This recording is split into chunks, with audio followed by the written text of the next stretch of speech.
So welcome back, friends, to a beautiful day on the homestead. I know you're all excited for the sawmilling, and that is going to be tomorrow. Today's Thursday. That will be tomorrow. On Friday, we're going to go back up there and do the rest of that dimensional lumber at the White House. Okay, so today, I guess it was, 4 or 5 weeks ago or so, I was very keen on getting the inside of the adventure van upholstered. Upholstery was something that I didn't think that I wanted to take on myself. I'd never done it before. So I started getting some quotes in, and believe it or not, one of the prominent companies in the local, or a couple hours away, quoted me to do interior panels, just doing a roof liner and some side panels with insulation, $5,000. $5,000. I couldn't believe it. So I thought, well, I have access to YouTube and I've got a decent shop. Let's see what I can do myself. So let me show you what the results are, and then we'll finish. I've saved the worst for last. All right, let's take a look. See what you think. Not too bad, huh? Looks pretty good. So this is, there's 3 ceiling panels that need to be put in. I've got 2 of them done, and this is the one I'm working on now. This is very challenging. It's got to have, we have to have a perfect seam here with this one. It's got to fold down. It's got to go around these airbag deals. It's got to tie in with the existing headliner. Ooh, it's a head scratcher. There's probably, I mean, if you turned 100 guys loose on this, they'd probably all come up with a different way of doing it. And I don't know what the best way of doing it is. I just have to start getting, or just start, but we'll do that here in the next video. So I wanted to address a couple things. So a lot of folks were asking, when they saw the Instagram picture, why aren't you insulating it? I did insulate everything. Everything is insulated with lambs with wool. It is, man, it is the best stuff to work with because it's a natural product. It's not scratchy. You don't have to worry about having fiberglass floating around in your van with your family in it. It's really nice. So that is all of these walls, everything is going to be insulated with that as much as possible. So as you can see, it turned out really good. I have invested into this. I would say with the plywood and the glue and everything, when everything is said and done, about $200. I bought all of this material. This is just indoor-outdoor carpet from Home Depot. I got a 12 by 12 foot piece for $60. I'm using a 1/4 inch plywood. I just got stainless steel screws, upholstery screws with the washers, and it turned out really good. And everything is glued on with contact cement. So here you can see the seam. There's a seam there between the 2 pieces. It takes, it's 10 feet, so a little over 10 feet, so it takes 3 sheets of plywood to do it.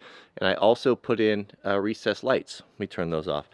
I have it temporarily wired in right here until I get the cabinets built, but the switch will be there somewhere.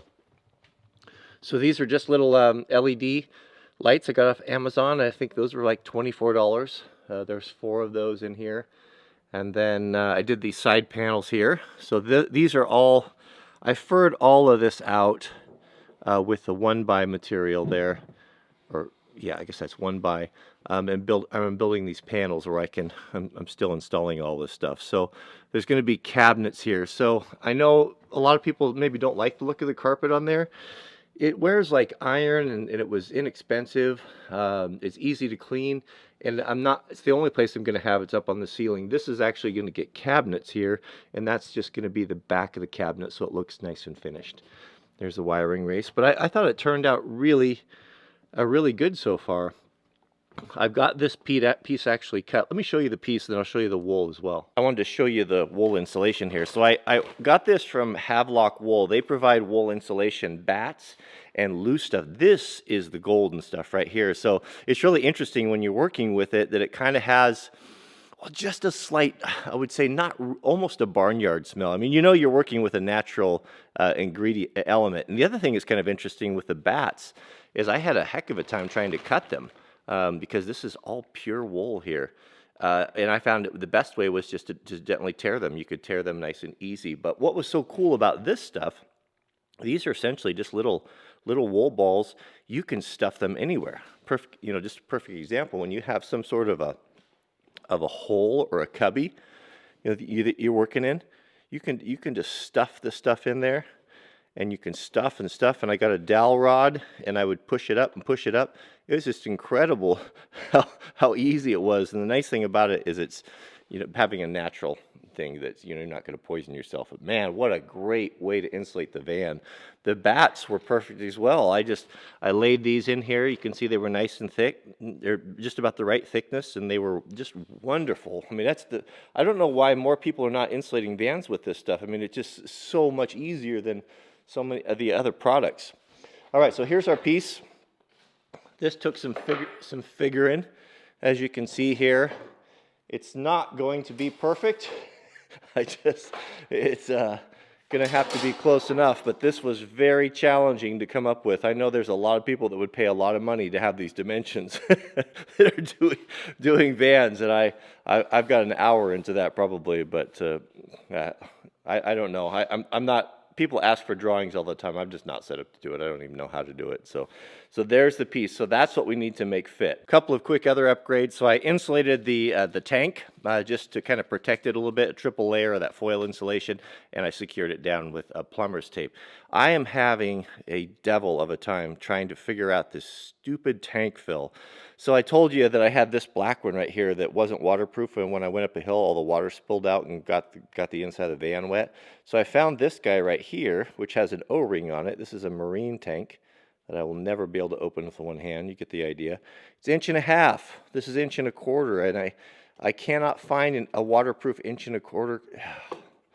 It just shouldn't be that hard. You know what? Man, I don't know. I don't know what I'm going to do with that. I'm going to have to just keep looking. But on the positive side, so I wanted 12-volt terminals on the back side of the box right here. So we did a couple things. So I got these Super Bomber terminals and wired these up to the switch. So that provides 12 volt to the back that I can use for compressors, for example. Here, let me show you. I think this is kind of cool. Also built that little box right there. That's been super handy just to hold odds and ends. I'm going to cover that in the same Formica. That's just there temporarily. I built it like a drawer, even put a bottom in it there. But I've got some compressors and different things that we use for the canoes and stuff that need a clip on. And so now I can clip these guys on here like this. And I can run anything. I also ran all my jumper cables as well. So if I need to give someone a jump start, I can jump start from here. Because you know, you don't really have access to the batteries in these new vehicles. They're under seats and all of that. So I thought that was pretty cool. And then I also put in a cigarette lighter adapter plug there. So you know, some of those things have, you know, the old style connectors. That's kind of handy. Or you could do USB ports or whatever. So that's the box. There's the compressor in there, and I you know, just keep tie downs and different things. Also, thanks to Rickson Enterprises, that Rickson builds the fabulous furnace. They were watching the video and they contacted me and said, hey, we have a grate for that. We'll send it out to you. It came out the next day. So thanks, Rickson, for that. It fits perfectly. So that finished that up and covered that all off. What else is there? Sink installed, of course. Running water there, no problems. So here's what we're going to do. So I'm going to do a second video because this one went long here. The next one we'll do all this together. We'll see if we can't figure it out. And I'll show you how I did the upholstery work.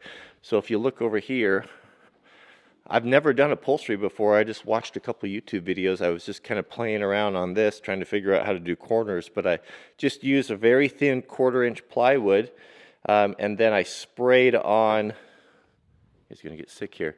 I sprayed on contact cement with a regular, like a paint gun for painting cars. I used to paint kind of amateur car parts and different things, little auto body stuff, so I've got some of that stuff left over. But what I just did is I just used the super contact cement. Nothing in a can is going to compete with this stuff. I heard horror stories all over the internet of guys that would go to all the trouble to do the upholstery in their car or van and use that 3M stuff in the spray can. It's tempting because it's so easy, and then after it gets hot, watch all the fabric fall off. So I was not wanting that to happen, and I guarantee you that's not going to happen with this. And I don't know that if it's intended for spraying application, but you put enough air pressure to anything, it'll spray out of there. So I've had pretty good luck. So we'll do that in the next video. So I'm going to wrap this up, and we'll see you guys over on the sawmill.